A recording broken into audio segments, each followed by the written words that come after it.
पिछले इलेक्शन में केजरीवाल जी ने कहा था कि यमुना में डुबकी लेंगे। 2025 हो गए हैं, 5 साल हो गए हैं।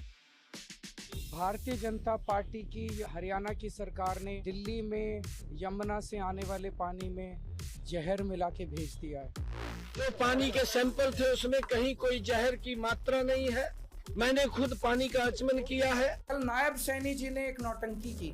ये देखिए, ये पानी पिया और फिर फेंक दिया। ऐसे लग रहा उल्टी आ गई इनको। अरे सैनी साहब, आप एक घूंट पानी जो नहीं पी सकते, आप दिल्ली की जनता को वो पानी पिलाना चाहते हो? पिछले 11 साल से ये प्रधानमंत्री भी वही पानी पीता है। इन आपदा वालों की लुटिया यमुना जी में ही डूबेगी। दिल्ली विधानसभा चुनाव में क्या झाड़ू को मिलेंगे नए वोट या कमल के बगल में खड़ी होगी हाथ की ताकत? और क्या अरविंद केजरीवाल का जहर वाला बयान समर में नया मोड़ लाएगा? जानिए चुनाव के समय क्या हो सकता है दिल्ली के दिल में। नमस्कार दोस्तों, स्वागत है आपका हमारे चैनल सूचक पर। दिल्ली विधानसभा चुनावों के नतीजों में अब बस कुछ ही समय बाकी है और इस चुनावी लड़ाई में सबकी नजरें आप, बीजेपी और कांग्रेस के बीच हो रही कांटेदार टक्कर पर है, जहां एक और मुफ्त बिजली, महिलाओं को नकद हस्तांतरण जैसी योजनाएं जनता को लुभा रही हैं, वहीं दूसरी ओर एक और सनसनीखेज मामला सामने आया है जो दिल्ली के चुनावी माहौल को बदल सकता है। जी हां, बात हो रही है अरविंद केजरीवाल के खिलाफ दर्ज हुई एफआईआर की, जो दिल्ली चुनाव के ठीक पहले दर्ज की गई है। तो क्या इस नए विवाद का असर दिल्ली के चुनाव पर पड़ेगा? आइए जानते हैं।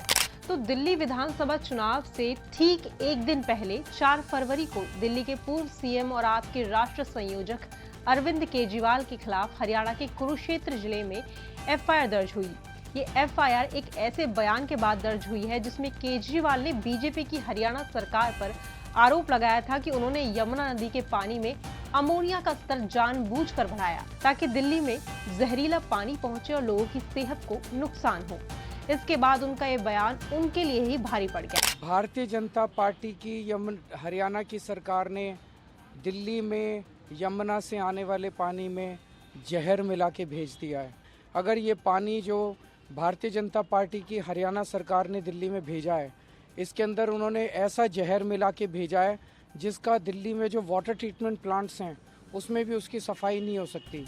हरियाणा के मुख्यमंत्री नायब सिंह सैनी ने केजरीवाल पर आरोप लगाया कि उन्होंने झूठ बोलकर हरियाणा सरकार को बदनाम करने की कोशिश की। मैंने केजरीवाल को कहा कि अगर आपने अब ट्वीट कर दिया, आपको पकड़ करके पल्ला गांठ ले जाऊंगा। मैंने ये केजरीवाल को कहा, ये ट्वीट बंद हो गया है। ये पता लग गया केजरीवाल में। हरियाणा पानी दाता नहीं, अन्नदाता भी है। अन्नदाता भी हरियाणा। ये उसको पता लग गया। अब ये बयान सिर्फ आरोप ही नहीं रहे बल्कि चुनाव आयोग से नोटिस और फिर एफआईआर दर्ज होने तक की पूरी प्रक्रिया ने इसे एक बड़ा विवाद बना दिया है।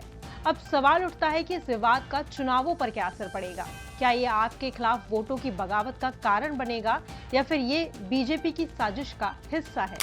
चुनावी मैदान में दो मुख्य प्रतिद्वंदी आप और बीजेपी ने अपने घोषणा पत्र में मुफ्त बिजली, पानी, महिलाओं के लिए नकद हस्तांतरण और पेंशन जैसी सुविधाएं देने का वादा किया है, लेकिन इस बार उनकी योजनाओं का दायरा और साइज दोनों अलग अलग हैं। चलिए बात करते हैं आप और बीजेपी के घोषणा पत्र की। दोनों ही पार्टियों ने वादा किया है कि वो दिल्ली के लोगों को मुफ्त सुविधाएं देंगे, मुफ्त बिजली, पानी और महिलाओं के लिए नकद हस्तांतरण। आपने तो 1000 रुपए के बजाय 2100 रुपए का वादा किया है, जबकि बीजेपी ने महिलाओं के लिए 2500 रुपए की घोषणा की है। आपने कहा है कि वे छात्रों को मुफ्त शिक्षा और छात्रवृत्ति भी देंगे। इन योजनाओं का लक्ष्य हर वर्ग को ध्यान में रखकर है। वहीं बीजेपी ने न सिर्फ मुफ्त सुविधाओं का वादा किया है बल्कि मिडिल क्लास परिवारों के लिए कर छूट सीमा को बढ़ाकर 10 लाख रुपए तक करने का वादा भी किया है। इस घोषणा पत्र के जरिए बीजेपी ने मध्यम वर्ग को लुभाने की पूरी कोशिश की है, खासकर उस वर्ग को जो दिल्ली की राजनीति में एक निर्णायक भूमिका निभाता है। ये सब सुनकर तो लगता है जैसे कोई जादू होने वाला है, लेकिन सवाल ये है कि क्या सिर्फ मुफ्त चीजें ही दिल्ली के मतदाताओं को आकर्षित करेंगी?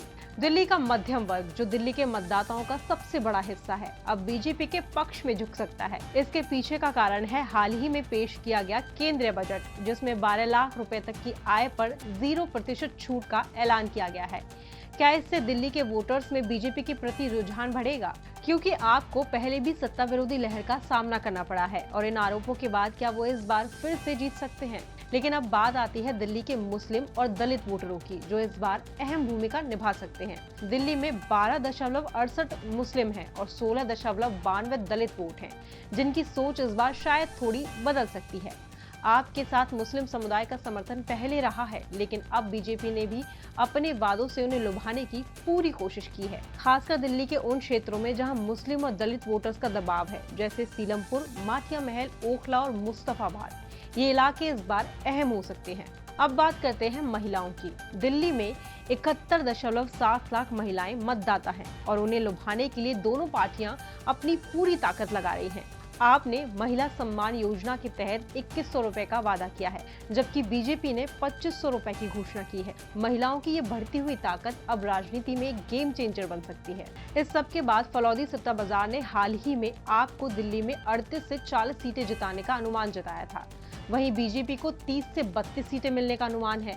कांग्रेस को इस बार किसी भी सीट के लिए अनुमान नहीं दिया गया। तो क्या आपके लिए चुनावी परिणाम आने वाले समय में बड़ी चुनौती बन सकते हैं? जैसे जैसे चुनाव के परिणामों की तारीख नजदीक आ रही है, ये 5 फैक्टर दिल्ली की राजनीति में बड़ी भूमिका निभा सकते हैं।